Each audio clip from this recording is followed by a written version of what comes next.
So one of the most important steps of maintaining a good straight razor so that it lasts a lifetime is proper use of a leather strop. A leather strop is a tool that maintains your razor by straightening out the edge in between shaves, because that thin metal edge can get distorted by shaving the beard. So the strop realigns the edge and keeps it sharp so that you don't need to sharpen it as often and you're not wearing the blade down as quickly. A good strop will have two sides, leather and often a canvas or maybe a rough suede. I always start on the rougher side because that pulls off any kind of serious misaligned burrs or does serious realignment to the edge.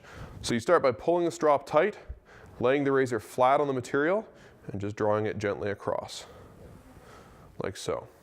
You don't need much pressure and you don't want to let the razor go slack.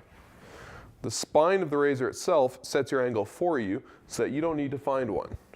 When I change sides of the strop, I roll over the spine of the razor.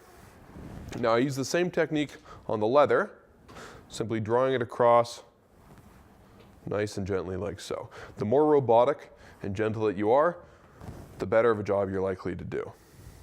And it's really not much more complicated than that. I always avoid putting too much of an angle on my razor or applying too much pressure because that can dull the edge of your razor prematurely. So nice and gentle like so, about 30 to 40 times back and forth on either side of the strop, and then I'll keep your razor sharp as long as it needs to.